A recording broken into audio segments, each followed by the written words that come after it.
Today, I'm handing you a streamline checklist to automate your entire financial life into a single 20-minute weekly habit. We'll cover the exact automation flow and the set and forget rules I use personally. So, let's clear the board. We're going to dismantle the idea that you need to be glued to a screen to get rich and rebuild your financial life around a system that works harder when you ignore it. But the real secret here isn't just about saving time. It's about psychology. Why does looking at your money less often actually help it grow faster? And what is the one manual step you should never automate? I'm going to give you the exact 20-minute Sunday morning checklist that keeps the whole machine running. First up, let's talk about the touchless effect.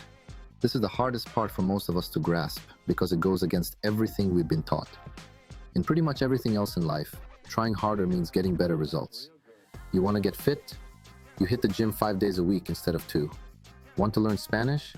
You study for an hour a day instead of 10 minutes. Effort equals reward. So it makes total sense to think that if you want to get rich, you should look at your money more, right? You feel like you need to be doing something constantly to prove you're serious. But investing is weird. It's the one place in the universe where trying harder usually messes things up. The more you touch your portfolio, the worse it tends to do. It's this psychological trap called action bias.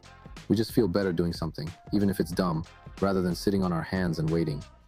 Fidelity, the huge investment firm, did this internal study a while back to see which clients made the most money over a 10-year period.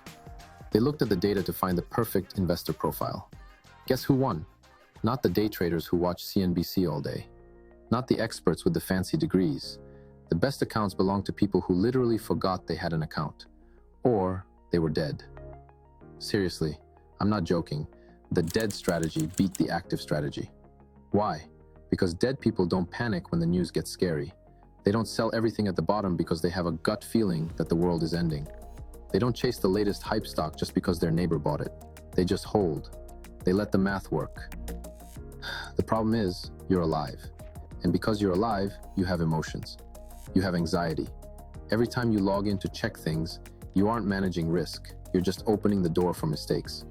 You get tempted to tinker, to optimize, and that tinkering usually costs you money. It's like pulling up a plant every day to check if the roots are growing. You're just killing the plant. So step 1, admit that you and your very human brain are the biggest danger to your own wallet. We need a system that protects your money from you. That brings us to the damn technique. Look, relying on willpower to save money is a losing game. Willpower is a battery, and by the end of the day, it's empty. So let's ditch the willpower entirely.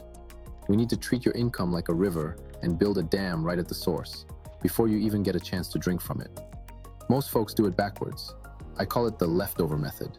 You get paid, then you pay your bills, then you spend on fun stuff, dinners, gadgets, and then you try to save whatever is left at the end of the month. But here's the catch. There's never anything left. We always find a way to spend it. Parkinson's law says our spending expands to match our income.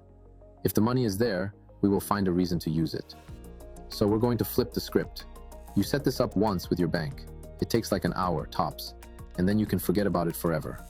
Here's how it works.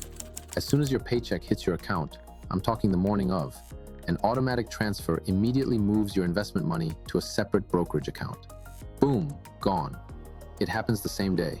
You don't see it, you don't touch it, you don't debate it. It just vanishes into your future. Then, a second transfer moves your fixed costs, rent, insurance, utilities, all that boring stuff, into a dedicated bills account. Whatever is left in your main checking account, that's your guilt-free spend money. It sounds basic, but it changes everything psychologically. When you check your balance and see $500, you know that number is real. You don't have to do mental math in the checkout line, wondering, wait, can I afford these shoes? Or is the electric bill due on Tuesday? If the money is there, spend it. Buy the shoes, get the latte. If it's not, don't. The discipline isn't in your head anymore. It's in the system. You've automated being responsible, so now you can relax. Now, you might be thinking, awesome, I never have to look at money again. I'm free. Well, not quite. You can't just close your eyes and drive the car. You need a quick check-in to make sure the engine is still running. This is the 20-minute routine. I do this every week, usually Sunday morning with my coffee. It's not a stressful audit where I yell at myself for buying pizza. It's just a quick systems check. 3 simple steps. Step 1, the security scan, 5 minutes. Open your credit card app and scroll through the last week's transactions. You aren't judging yourself here, you're just playing security guard. You're looking for 2 things. Fraud. Is that $50 charge at a gas station in Florida actually yours? Or has someone skimmed your card? Zombie subscriptions. Did a free trial roll over without you noticing? Are you paying $15 a month for a streaming service you haven't watched since 2019? See something weird? Cancel it or dispute it right there. Done. You're just plugging leaks in the boat. Step 2, the leak check, 10 minutes. Here's where we get practical. A lot of advice tells you to track every single penny, categorize every latte, and keep receipts. That is exhausting, and let's be honest, you won't stick to it. You'll quit in 3 weeks. Instead, pick one problem category for the week. Maybe you feel like you went a little crazy on takeout, or Ubers, or random Amazon purchases. Just add up that one category. If the number looks fine, cool, give yourself a pat on the back. If it's scary high, like, whoa, I spent $400 on tacos? Just make a mental note to chill out next week. You're building awareness, not guilt. You aren't saying, I can't spend money. You're asking, is this really where I want my money going? Is this actually making me happy? Step 3, the scoreboard, 5 minutes. This is the fun part. Open a simple spreadsheet or app and update your net worth. Assets minus liabilities. That's it. Why do this every week? Because the middle of this fire journey is boring. It feels like nothing is happening. You're grinding, but the finish line looks so far away. Tracking your net worth gives you a little hit of dopamine.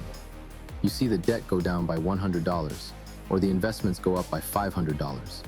It proves the system is working. It closes the feedback loop and keeps you motivated when things feel slow. It's the difference between running on a treadmill and running on a track where you can see the laps counting down. Okay, remember that secret I mentioned in the intro? We've automated savings, bills, and investments. But there is one thing you must never fully automate: spending awareness. A lot of gurus say, put your credit card on autopay for the full balance and forget it. Nope, don't buy it. Yeah, set up autopay for the minimum payment so you never get hit with late fees. That's just smart safety. But you should manually push the button to pay off the full balance every month. Here's why. Automation is great for saving, but it's terrible for spending. It's too easy to swipe a card, tap a phone, or click buy now these days. Digital money doesn't feel like real money. It feels like points in a video game. If your bill just pays itself quietly in the background, you lose that connection entirely. You stop realizing you blew $2,000 on random stuff because you never felt the money leave your account. You need that tiny bit of friction. You need to log in, look at the total number, wince a little bit, and then click pay. That little ouch moment, that's vital. That is the feedback mechanism that keeps your spending in check. It's the guardrail that stops lifestyle creep from quietly eating up all your hard work as your income grows. Here's the deal. You can spend hours every week obsessing over individual stocks, stressing about the economy, and trying to construct the perfect financial plan with complex hedges and strategies. Or you can build this good enough system. A B+ plan that you actually stick to for 20 years will crush an A+ plan that you quit after 3 months because it was too hard and too complicated. Complexity feels fancy, it feels sophisticated, but usually it's just procrastination in disguise. We hide behind complex spreadsheets so we don't have to do the simple, boring work of spending less than we earn. Simplicity wins. The boring path is the fast path. Now, if you want to see the actual math on how to retire in 10 years, instead of waiting until you're 65, watch this next. Click right here, and I'll see you there.